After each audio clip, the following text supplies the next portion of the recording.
Good evening and welcome to my live bibliotherapy session tonight on parties in literature. I wonder what kind of parties you would go to in a book. If you could go to any party in fiction now, what party would that be? Would you love to go to a Great Gatsby type party, or would you rather go to a lovely, gentle garden party, perhaps? Or would you fancy going to an enormous, fabulous ball with champagne flowing from the fountains? Or would you like to go something a bit more crazy, a fantastical party like the one in Master and Margarita? While you're getting yourselves ready, and while a couple of other people join us this evening, I am just having a little sip of my drink from my lovely cocktail glass, pretending that I'm at a cocktail party. And I do hope that you might join me with a drink this evening. Welcome to Bibliotherapy Online. Great to see you here this evening, and thanks for coming. I hope you're enjoying my fabulous disco lights, which I laid on specially for this occasion. A disco in literature is another way that we could go. And I'd love you to tell me any of your favourite parties in literature if you get a chance to send me a message this evening, either on Instagram or on Facebook. Hi, Colleen, great to see you again. Which parties would you go to in literature if you could?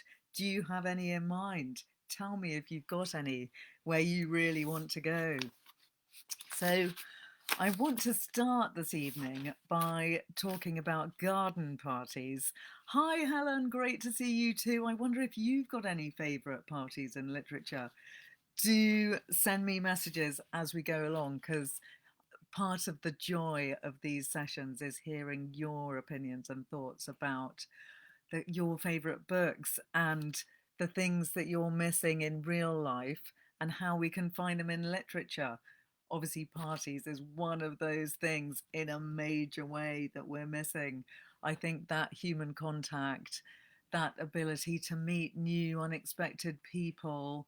But then there's also the kind of parties which are all about family parties. Hi, Sam, I'm glad you're in a party mood. Cheers. I hope that people are bringing a G&T or a cocktail, a glass of wine, or a mocktail to this special bibliotherapy party substitute evening. Come and have a party with me here with my special bibliotherapy session.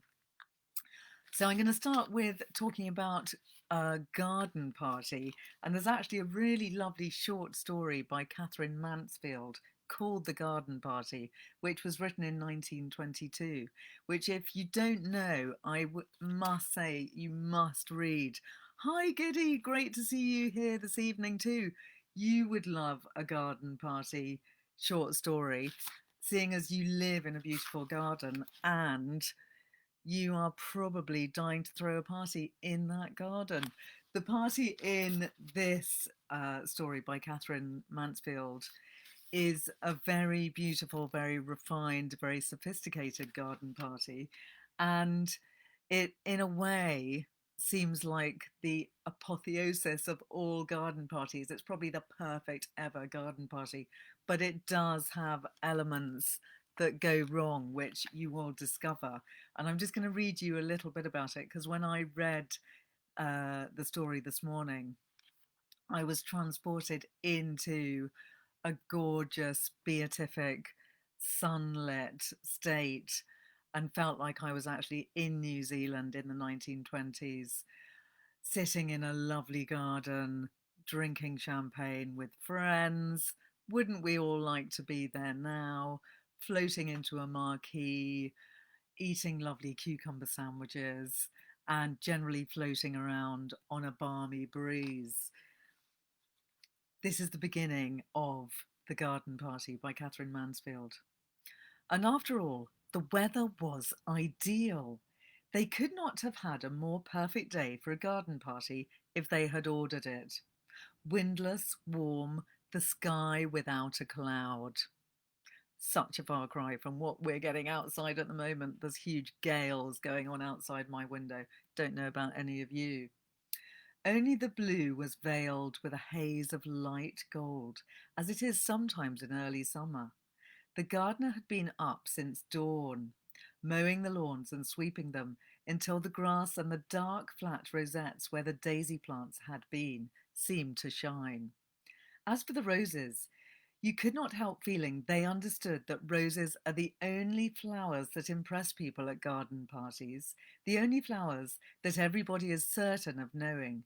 Hundreds, yes, literally hundreds, had come out in a single night. The green bushes bowed down as though they had been visited by archangels. Breakfast was not yet over before the men came to put up the marquee. "Where do you want the marquee put, Mother?" "My dear child, it's no use asking me." Oh, hang on, I've just got a message from Sam saying something about not being able to see. And I got that message coming through my phone.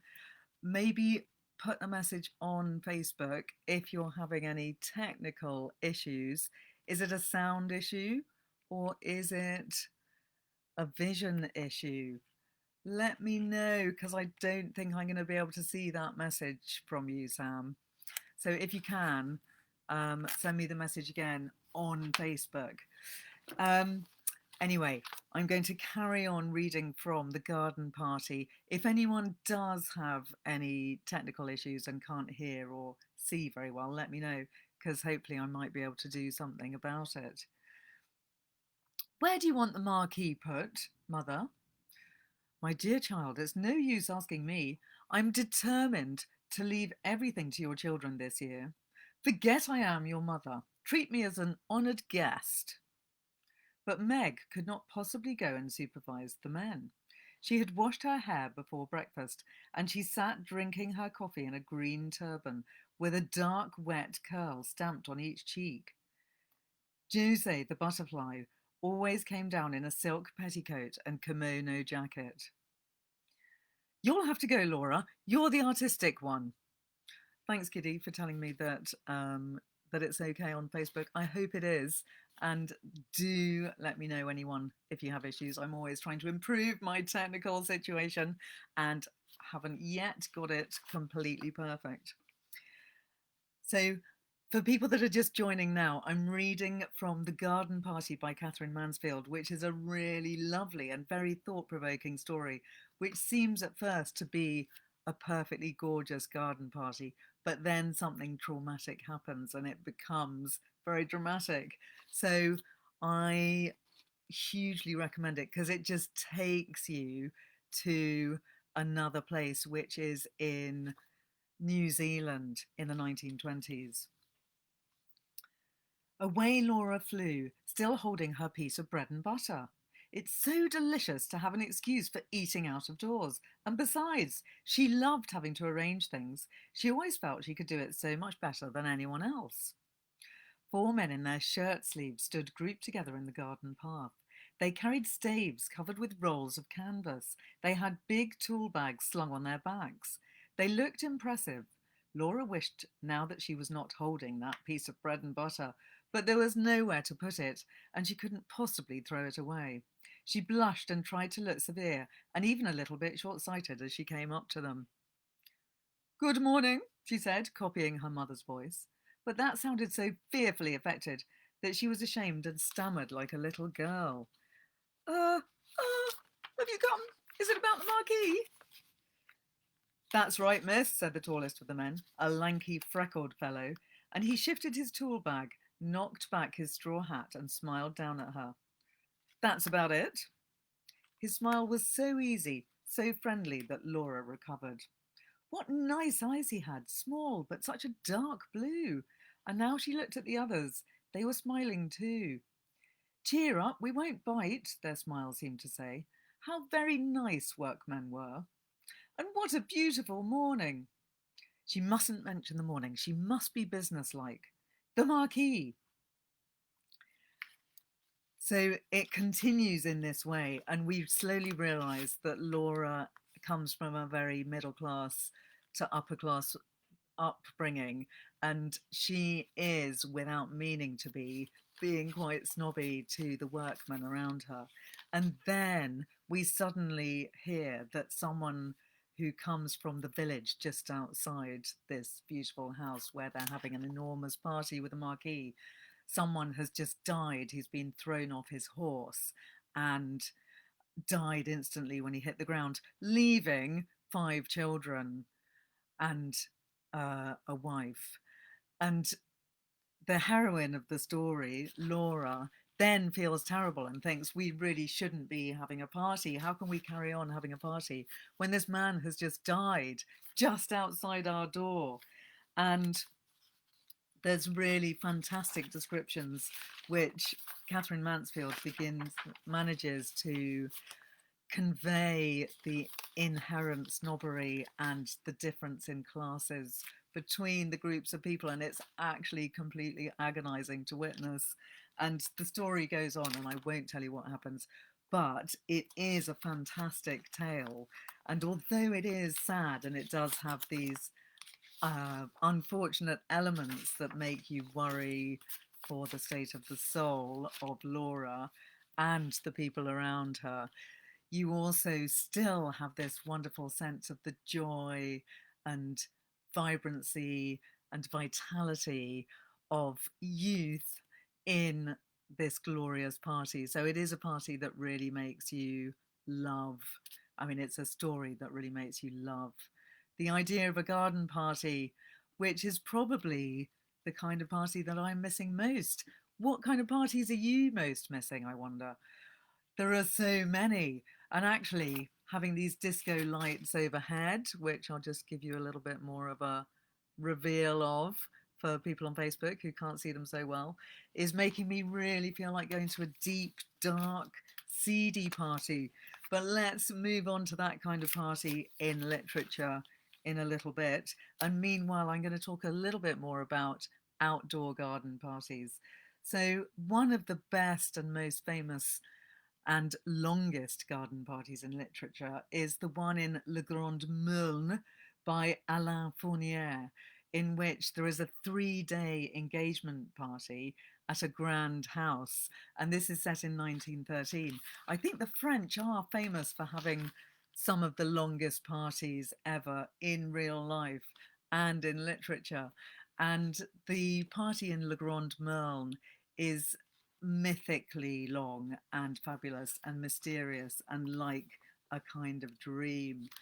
And for many people who have been mentioning their favourite parties in literature on Twitter and sending me in emails, this is one of the parties that comes up most frequently, and one of the books, because Le Grand Meulne, sorry about my pronunciation, is a book full of nostalgia and a sense of the beauty and joy of innocence and lost youth. And I think it's a book that many people, if they read in their teens, look back on with great fondness. And if you read it as an adult too, then I think you will also get that sense of lost innocence and lost youth. Helen is mentioning Vile Bodies by Evelyn Waugh, which is true. That does have a fantastic party in it, which I'm not going to have time to touch on tonight because in doing my research for this evening, I discovered so many fantastic parties. I mean, it's not a surprise that many books have many parties in them because from Jane Austen onwards, parties have been a moment when authors can get their characters together to have chance meetings or revelations, or to fall in love for the first time, or to discover that their husband is adulterous, and so on. Parties are moments when hugely dramatic things can occur. So many, many novels do have important party scenes, and it was very difficult to narrow down the best ones to talk about. But to go back to Le Grand Meulne briefly, it was written in 1913 and it was the only book of Alain Fournier, which was his pen name, he was actually killed in 1917 uh, in the first year of the war, which was utterly tragic, as he was an amazingly brilliant writer. And this book is about a boy called Le Grand Meulne because he is very tall, and he's also someone who does things somewhat unpredictably and outside the norm. And when he turns up at this school where the narrator of the story, who's a 15-year-old boy, meets him, he immediately wins over everyone there by his charisma and his prepossessing smile and gift for daring types of fun. But Le Grand Meulne, quite early in the book, goes off on an adventure, and he stumbles across a country estate with an amazing, beautiful house where there is this 3-day engagement party going on. And as the party progresses, he meets a beautiful girl called Yvonne de Galais, a girl of otherworldly beauty. Of course, Le Grand Meulne falls in love with her, and he then spends the rest of the book trying to recapture her love and that moment of profound and absolute joy that he has at the party. So, without going into the complexities of the plot, it is a book which does fill you with that sense of frustration for having found something utterly beautiful and then lost it again. But the description of the party is really very evocative and lovely. And I must say that some of my favourite scenes of parties in literature are the ones where they take place outside, possibly in an enormous country house, ideally with a river running through it, and the opportunity to dive into that river and uh, frolic around the grounds of the country house.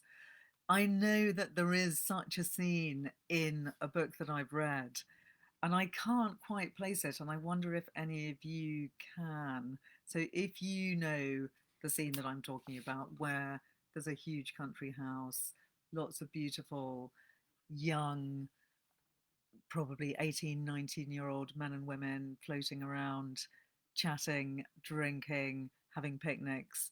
That's the party, that's my ideal party that I'm looking to remember. I feel like it might be in a Thomas Hardy novel, or maybe it's actually in The Go-Between, which is one of my favourite books, but I just can't quite picture it. So if any of you remembers, let me know. Um, Bill, great to see you here, and thanks for mentioning the Devil's Party in Master and Margarita, which I will be coming to shortly when I get to talk about balls, which are one of the other types of party that we love in literature. So, moving on from Le Grand Meulne, it's a book which has influenced many writers. Many writers have talked about how deeply it affected them and how they kept harking back to it in their own writing over the years.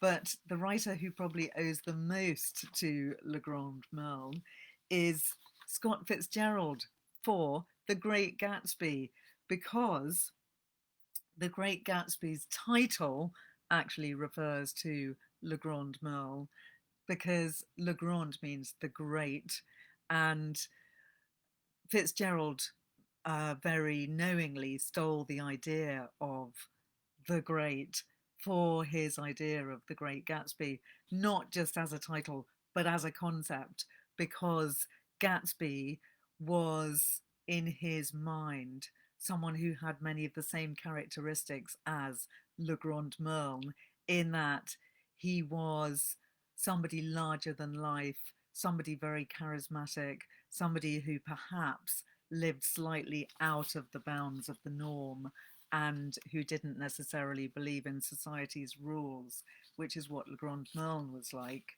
and um, someone that was possibly doomed to be always looking for what he'd lost in an earlier part of his life. So The Great Gatsby has the same kind of nostalgia and yearning and tragic undertones as does Le Grand Marne. I am going to read you a little bit from Gatsby because I feel we can't have a session talking about parties in literature in which we don't share a little bit of The Great Gatsby, which is one of the books that comes to everyone's minds whenever we talk about parties in literature. The narrator of The Great Gatsby says, I believe that on the first night I went to Gatsby's house, I was one of the few guests who had actually been invited. People were not invited, they went there. Sometimes they came and went without having met Gatsby at all, came for the party with a simplicity of heart that was its own ticket of admission. Do you come to these parties often? Inquired Jordan of the girl beside her. The last one was the one I met you at, answered the girl, in an alert, confident voice. She turned to her companion. Wasn't it for you, Lucille? It was for Lucille, too. I like to come, Lucille said. I never care what I do, so I always have a good time.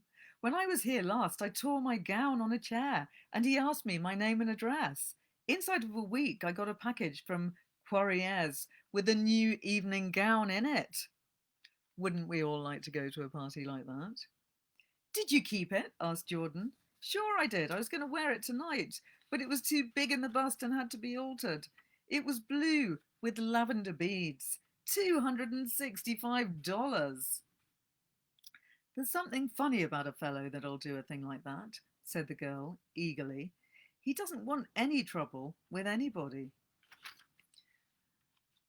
That's quite a nice little snippet from The Great Gatsby because it gives us a little glimpse into what those parties are like and how Gatsby is constantly throwing his money around and always trying to be seen as being a really good guy. And that's why a lot of people do give amazing parties. But frankly, I would be incredibly happy to go to one of Gatsby's parties at this moment. And I actually love the idea that you could go to his parties and never even meet the host. And he will still be benign and happy that you came to his party, even though he didn't necessarily invite you. I'll just read you another little section because it gives another nice insight into Gatsby. The nature of Mr. Tostov's composition eluded me because just as it began, my eyes fell on Gatsby, standing alone on the marble steps and looking from one group to another with approving eyes. His tanned skin was drawn attractively tight on his face, and his short hair looked as though it were trimmed every day. I could see nothing sinister about him. I wondered if the fact that he was not drinking helped to set him off from his guests, for it seemed to me that he grew more correct as the fraternal hilarity increased. When the jazz history of the world was over, girls were putting their heads on men's shoulders in a puppyish, convivial way. Girls were swooning backwards playfully into men's arms, even into groups, knowing that someone would arrest their falls. But no one swooned backwards on Gatsby, and no French bob touched Gatsby's shoulder, and no singing quartets were formed with Gatsby's head for one link. Oh, all those heads falling on people's shoulders, all those people nudging up against each other, all those things that we can't do at the moment due to COVID. And imagine having to go to a party like that wearing masks. But that would be a contradiction in terms because you just wouldn't be going to a party. But it's a sinister thought, and we will come to masked balls shortly.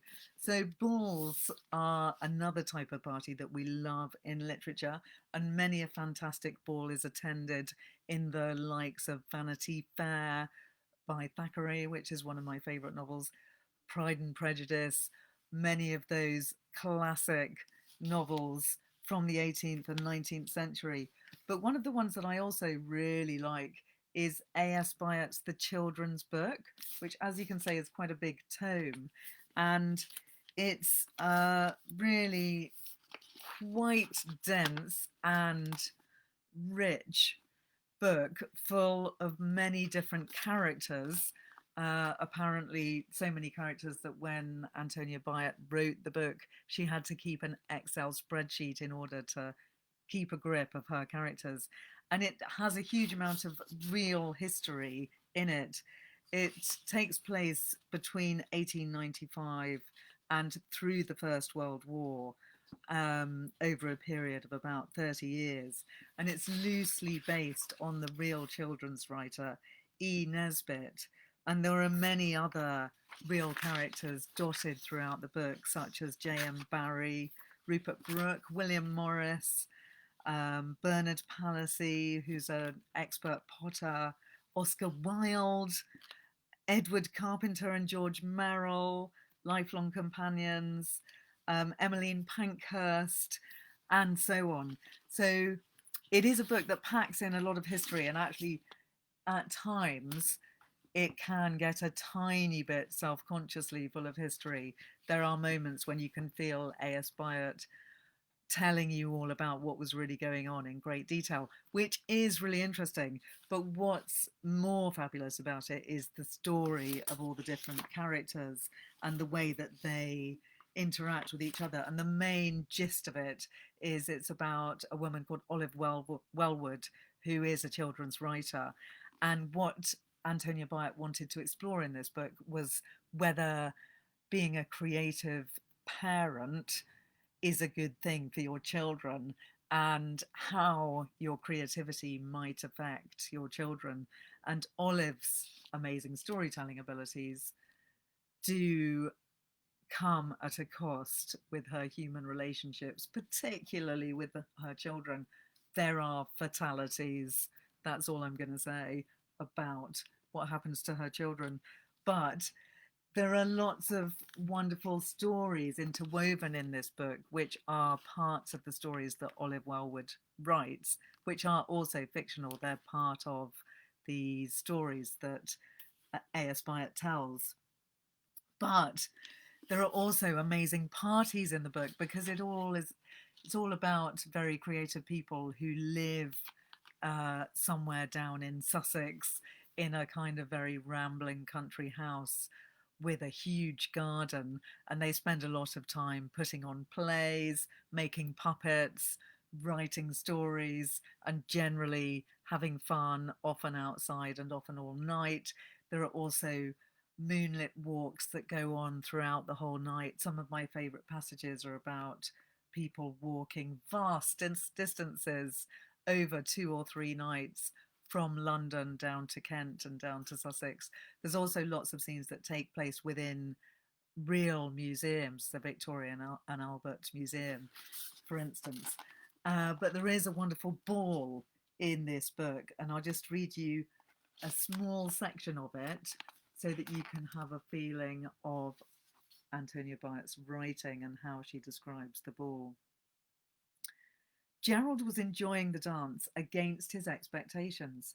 He actually liked the physical exercise of dancing, which he had learned very thoroughly as a little boy in weekend dancing classes.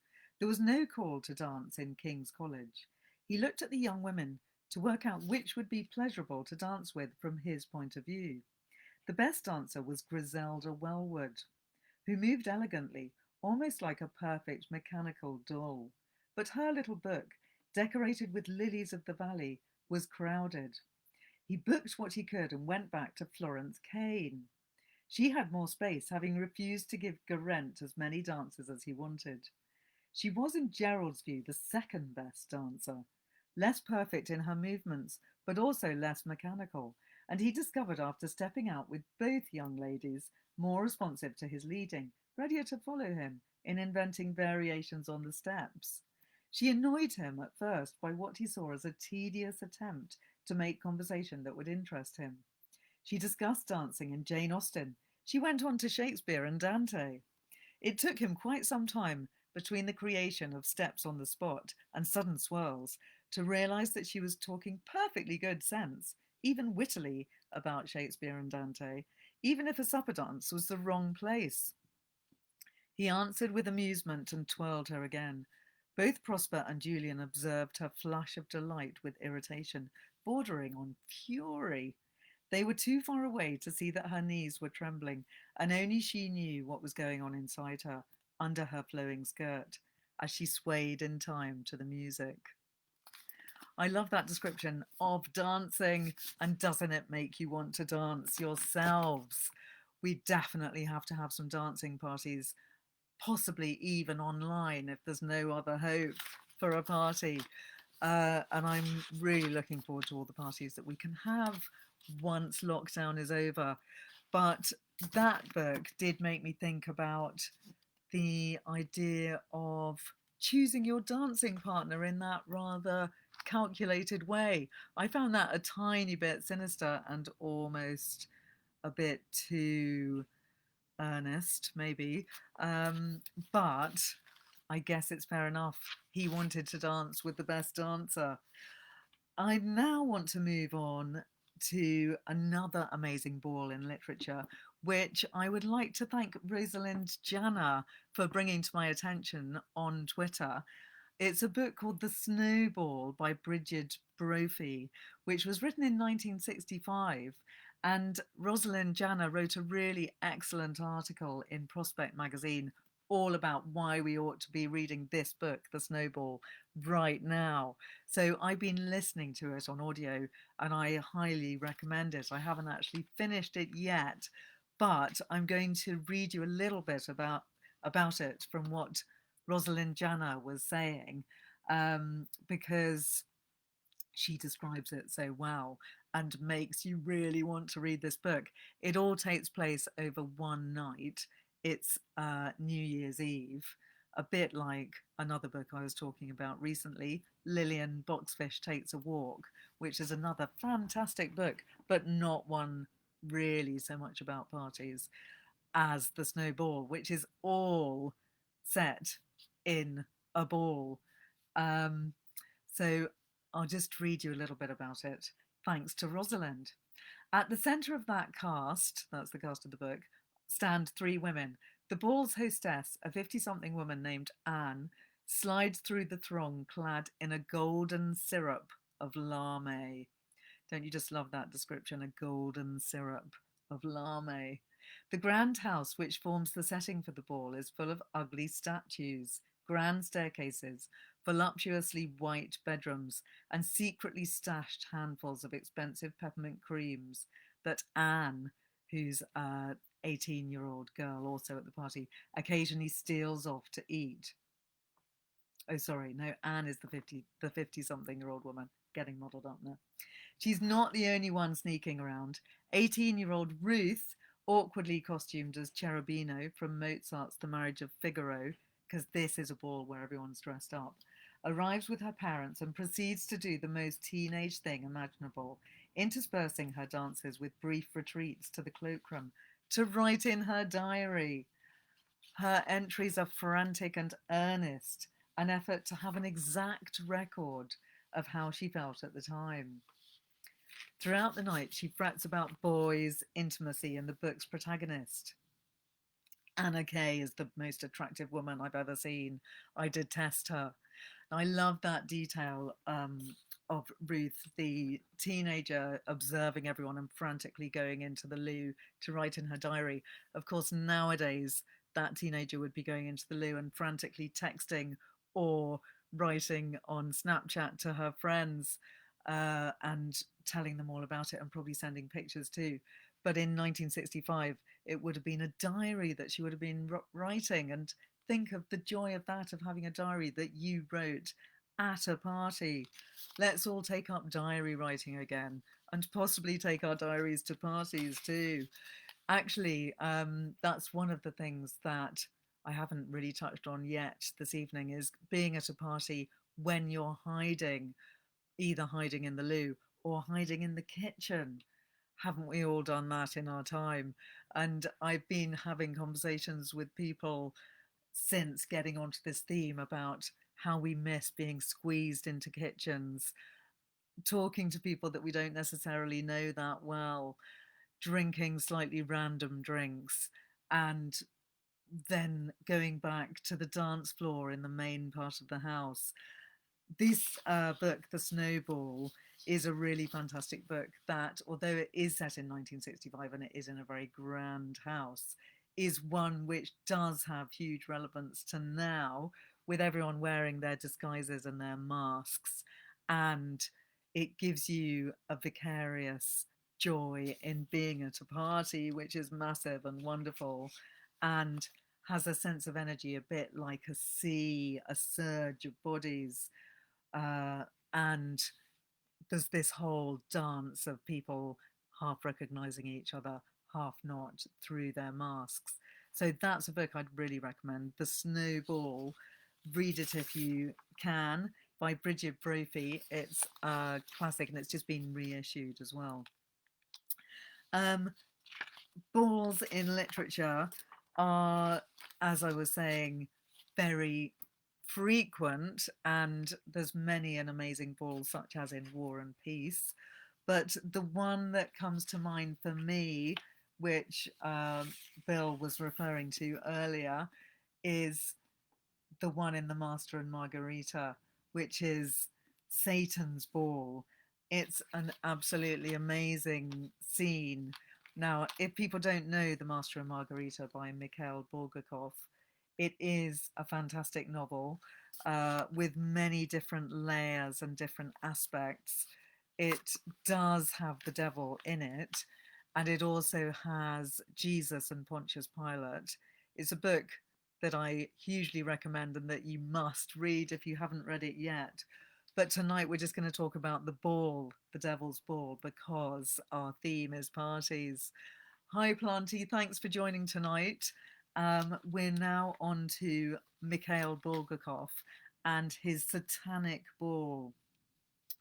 Before I read you an extract from that book, I'm just going to read you a bit from Mikhail Bulgakov's wife's diary, because she went to an incredible ball in Moscow, which would have been an enormous contrast to most people's lives at the time living under Stalin in Moscow. And there were incredibly extravagant, huge, amazing balls that went on, and ridiculous parties and ridiculous extremes of wealth which were displayed. And Bulgakov's description of Satan's ball was clearly very much based on the real ball that was described in his wife's diary. I have never seen such a ball in my life. They were all carrying tailcoats. There were only a few jackets and smokings. They danced in a room with columns lit by streams of light coming from a gallery behind a gate which separated them from the orchestra. There were living pheasants and other birds. Have any of you been to a party with living pheasants and other birds, or even monkeys? We had dinner at small tables in a huge dining room with, in a corner, living baby bears, goats, and roosters in cages. During dinner, musicians played at the accordion. In the room where we had dinner, the table where we were sitting was covered with a green transparent cloth lit from inside. There were armfuls of tulips and roses. I do not mention the abundance of food and champagne. On the upper floor, it is a big and luxurious mansion, they had arranged a room with a grill room for shashlik, and people were doing Caucasian dances. We wanted to leave the place at 3:30, but they did not allow us to leave. We left at 5:30 in one of the cars of the embassy. A certain Steiger, I believe, a man whom we do not know, but whom all Moscow knows, and who can always be found when there are foreigners, joined us in the car. He was sitting next to the driver, and we were in the rear. It was already daylight when we arrived home. Just as an aside, oh, the joy of being at a party where you stay up all night and go home at dawn. Come on, can't wait till we can have parties like that once more. So in The Master and the Margarita, Satan's Ball, this scene comes about 4/5 through the novel, and I won't explain the whole plot because it's too complicated, but in essence, the main one of the main characters of the book is Woland, who is Satan, and he has enlisted Margarita to be his aide. Margarita loves the master, and the master is writing a novel all about Pontius Pilate and Jesus. And the master is commonly assumed to represent Mikhail Bulgakov himself. But in this moment, Margarita has become a kind of handmaid to Satan through no desire of her own. And I'll just read you a little section of it as our time is running out to give you a sense of quite how mad and chaotic a party it is. Midnight was approaching, time to hurry. Peering into the dim surroundings, Margarita discerned some candles and an empty pool carved out of onyx.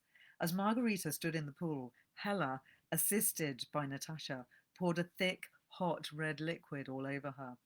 Margarita tasted salt on her lips and realized that she was being washed in blood. The bath of blood was followed by another liquid, dense, translucent, and pink. And Margarita's head swam with attar of roses. Next, she was laid on a crystal couch and rubbed with large green leaves until she glowed. The cat came in and began to help. There's a giant cat in the story as well. It squatted on its haunches at Margarita's feet and began polishing her instep like a shoe black.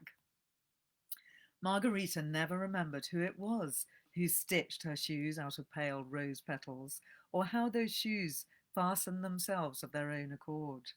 A force lifted her up and placed her in front of a mirror. In her hair glittered a diamond crown. Koroviev appeared and hung on Margarita's breast a picture of a black poodle, which, by the way, is a reference to Satan, referring to Goethe's Faust, who went round with a poodle. Queen Margarita found this ornament extremely burdensome, as the chain hurt her neck and the picture pulled her over forwards. However, the respect with which Koroviev and Behemoth now treated her was some recompense for the discomfort. "There's nothing for it," murmured Koroviev at the door of the room with the pool. "You must wear it round your neck. You must. Let me give you a last word of advice, Your Majesty. The guests at the ball will be mixed. Oh, very mixed. But you must show no favouritism, Queen Margot. If you don't like anybody, I realise you won't show it on your face, of course not, but you must not even let it cross your mind. If you do, the guest is bound to notice it instantly. You must be sweet and kind to them all, Your Majesty. For that, the hostess of the ball will be rewarded 100-fold. And another thing, don't neglect anybody or fail to notice them. Just smile. If you haven't time to toss them a word, even just a little turn of your head, anything you like except inattention. They can't bear that."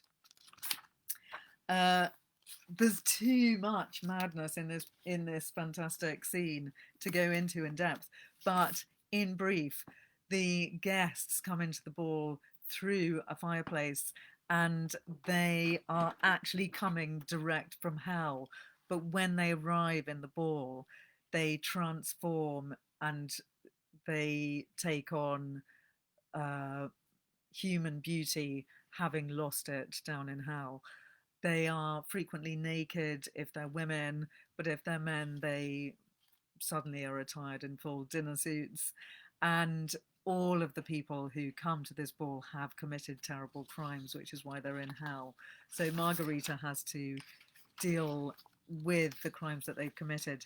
There is a strong morality in this book, and it does seem that everyone who has committed crimes gets their comeuppance in various ways. And it is a completely mad scene, very much taking a satirical view of Stalin's Moscow and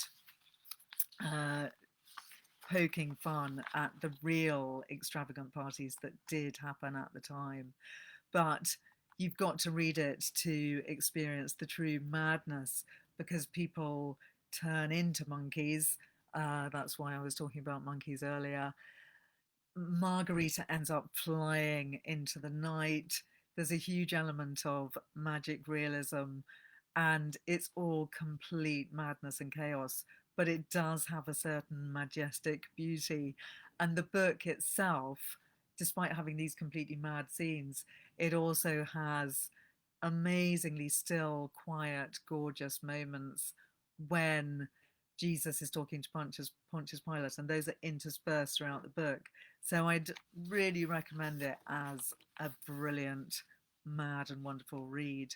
And that party, the Satanic Ball, is the most extreme point. We probably don't actually want to go to that ball ourselves, but it's one that is fun to imagine and picture. I'm just looking for a book that it slightly reminds me of in a very different way. This is another fabulous book with great parties in it, Crazy Rich Asians by Kevin Kwan. It has an amazing wedding in it where I was just thinking of it because there are no flowers at the wedding, but there are beautiful palm trees suspended from the ceiling of the wedding. Everything in that book is done on a fabulously opulent and extreme scale, and it's a really fun read with a lot of very extravagant scenes and a lot of great parties. So, wedding parties are another brilliant aspect of parties in literature, and many a great wedding is described in many a fabulous novel. The Wedding at Cold Comfort Farm by Stella Gibbons is a book and a scene which many people mentioned as one of their favourite parties in literature. Cold Comfort Farm is an absolutely hilarious, brilliantly written, weird and wonderful book, and it does culminate with an excellent wedding scene. But being aware of time flying by, I'm not going to dwell on those wedding scenes in literature, even though there are so many brilliant ones. We've got to mention Mrs. Dalloway, which is also a fantastic novel, all set on one day, written in 1925, I do believe. And the day leads up to a party at the end of the day, which is what Mrs. Dalloway, Clarissa, is uh, spending the trajectory of her day and the whole novel on. She wakes up in the morning knowing that it's the day of her party. And her party is not just any old party, because she is clearly a fantastic socialite living in London. No less than the Prime Minister is going to attend her party. And this whole wonderful day of Mrs. Dalloway's is a day full of excitement and anticipation of the party itself. But it manages to pack in an amazing amount of thought and observation about life throughout the description of her day as she goes about getting the flowers for the party, organising the food, organising the servants, worrying about who's going to come to the party, and so on. And I'll just read you a tiny section of it. And now Clarissa escorted her Prime Minister down the room, prancing, sparkling with the stateliness of her grey hair. She wore earrings and a silver green mermaid's dress. Lolloping on the waves and braiding her tresses, she seemed having that gift still to be, to exist, to sum it all up in the moment as she passed. Turned, caught her scarf in some other woman's dress, unhitched it, laughed, all with the most perfect ease and air of a creature floating in its element. But age had brushed her, even as a mermaid might behold in her glass the setting sun on some very clear evening over the waves. There was a breath of tenderness. Her severity, her prudery, her woodenness were all warmed through now. And she had about her, as she said goodbye to the thick, gold-laced man who was doing his best, and good luck to him, to look important, an inexpressible dignity, an exquisite cordiality, as if she wished the whole world well, and must now, being on the very verge and rim of things, take her leave. So she made him think, but he was not in love. They must find her if they wanted her. She was for the party. I love a bit of Mrs. Dalloway. It's such a fantastic book, and maybe that could be my favourite of all the party novels that we're talking about this evening. But I'm going to mention a couple more before we come to a close. There's one that I did talk about briefly when I was mentioning Christmas parties a few weeks back, or other Christmas stories. It's a story that's in this book, which is, I don't know if you can see it, Christmas Stories, but it's by Evelyn Waugh, written in 1937, and it's called Bella Fleece Throws a Party. And it is a devastatingly brilliant short story. You can read it probably in about 20 minutes. And it goes in my category on my list of parties as parties that have gone wrong. And I don't want to tell you what happens. It's almost unbearable to read, but at the same time, absolutely brilliant. It's about an old lady. She's nearly 90 and she lives in Ireland in a massive, grand, wonderful house. She manages to make £1,000 by selling a whole load of family heirlooms, really because she's being quite vile to one of her nephews because she doesn't want him to get the heirlooms, and she's actually a terrible snob and a bit of a cow. So she has this £1,000, she wonders what to do with it, and she decides, I'll throw a party, which she then does, but something terrible happens, and I won't tell you what, but it's great. It's one that actually makes you really want to throw a party that works properly. She makes one terrible mistake. It's it's actually one of those fabulously awful social gaffes and disasters, which is quite cringeworthy, but also rather great to read to yourself or read aloud to someone else. So that goes under the category of disaster parties, as does the party in Daphne du Maurier's Rebecca, a book close to many of your hearts, because I know it's one that we've talked about before and lots of you have frequently mentioned that you've loved.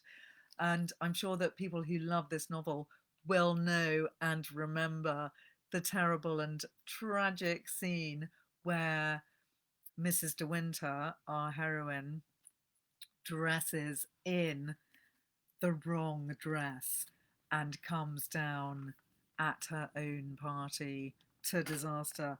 And I'll read you a tiny bit of that scene because it is one of the most brilliant moments in the book. And once again, it makes you desperate to go to a party where things like this do not happen. And you get such a sense of what a wonderful party it would have been if only she hadn't worn that wrong dress. I don't know what she's doing, he said. She's been up in her bedroom for hours. What's the time, Frank? The dinner crowd will be upon us before we know where we are. The band were changed and in the gallery already. One of the men was tuning his fiddle. He played a scale softly and then plucked at a string.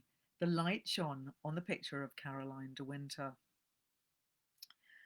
Yes, the dress had been copied exactly from my sketch of the portrait. The puffed sleeve, the sash and the ribbon, the wide floppy hat I held in my hand, and my curls were her curls. They stood out from my face as hers did in the picture. I don't think I've ever felt so excited before, so happy and so proud.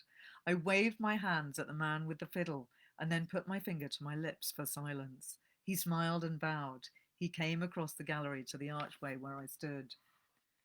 Make the drummer announce me, I whispered. Make him beat the drum. You know how they do, and then call out Miss Caroline de Winter. I want to surprise them below. He nodded his head. He understood. My heart fluttered absurdly and my cheeks were burning. What fun it was! What mad, ridiculous, childish fun! I smiled at Clarice, still crouching on the corridor. I picked up my skirt in my hands. Then the sound of the drum echoed in the great hall, startling me for a moment. Who had waited for it? Who knew that it would come? I saw them look up, surprised and bewildered, from the hall below. Miss Caroline de Winter! Shouted the drummer. I came forward to the head of the stairs and stood there, smiling, my hat in my hand. like the girl in the picture. I waited for the clapping and laughter that would follow us as I walked slowly down the stairs. Nobody clapped. Nobody moved. They all stared at me like dumb things. Beatrice uttered a little cry and put her hand to her mouth. I went on smiling. I put one hand on the banister. "How do you do, Mr. De Winter?" I said. Maxim had not moved. He stared up at me, his glass in his hand. There was no colour in his face. It was ashen white. I saw Frank go to him as though he would speak, but Maxim shook him off. I hesitated, one foot already on the stairs. Something was wrong. They had not understood. Why was Maxim looking like that? Why did they all stand like dummies, like people in a trance? Then Maxim moved forward to the stairs, his eyes never leaving my face. "What the hell do you think you're doing?" he asked. His eyes blazed in anger. His face was still ashen white. I could not move. I went on standing there, my hand on the banister. "It's the picture," I said, terrified at his eyes, at his voice. "It's the picture, the one in the gallery." There was a long silence. We went on staring at each other. Nobody moved in the hall. I swallowed. My hand moved to my throat. What is it? What have I done? If you haven't read Rebecca, read it now. It's a fabulous novel. And if you've read it before, read it again. It's one that's always great to go back to. And what's more, that scene is still brilliant, even when you know what's going to happen. So that's Disasters at a Party. We're going to run out of time very shortly, but I just want to mention one other kind of party, which is the teenage party. So Doing It by Melvin Burgess is a hilarious, great, funny and revealing book all about a bunch of teenagers having extreme hormones and basically wanting to get into each other's knickers. They have a house party. One of the heroes does, Dino, and it's just the perfect, brilliant, hilarious house party to read about, because everything that could happen at a house party that could go wrong does. Dino's parents have gone away for the weekend. They've gone to have a romantic weekend away together. But Dino's also just realised that his mum's having an affair with someone else. So he's furious with her. He decides to have his house party in their house. Everyone comes. They have an amazing party. It's all fantastic. Dino loses his virginity, which was part of the plan. And they make a horrific mess. There are bottles thrown outside the window in the middle of the night. The police don't come, but there is vomit in the parental bed. There's cigarette butts everywhere. There's alcohol going up the curtains. But Dino does manage to then clear it all up just in time for his parents to come back. But things still go wrong, inevitably, and there are terrible aftermaths. But it's a really fun read, and you do get taken back to the hilarity, pain, horror, discomfort, and worry of being a teenager at a party. But also, you have that rather hilarious experience of the house party in your parents' house. So many is the brilliant party in novels that I also haven't mentioned. I'll just briefly talk about a few that I wanted to go into more detail with. So all the parties in A Suitable Boy at the Chatterjee's house are fantastic. There's The Birthday Party at the End of Wise Children by Angela Carter, which is a wonderful novel and a fantastic party too. There's Carol Shields' Dinner Party in her novel Larry's Party, which is all written in dialogue. Lots of these are parties that people mention to me on Twitter and email. So thanks for sending those ideas in. There's also the party in Giuseppe's The Leopard, which is an amazing book and fantastic party. And there's also a book all about parties in literature, which I only heard about through the joys of Twitter, which is called A Curious Invitation by Suzette Field. 40 parties from literature. I have ordered that book and I can't show it to you yet, sadly, but once I've got it, I'll share it with you next time because it looks like a brilliant read. It has excellent reviews and it's a book all about great parties in literature, exactly what I'm talking about this evening. So thanks so much for joining me again this evening. It's been lovely to think about parties and to virtually attend them with my gorgeous disco lights. Thanks to Koki for sending me the disco party vibes. I'm actually just going to keep them on now for the rest of the year, quite possibly. And next week, I'm going to do a session talking about long COVID and the symptoms of that and how bibliotherapy might be able to help. So do please join me for that. And thanks for coming this evening. Good night.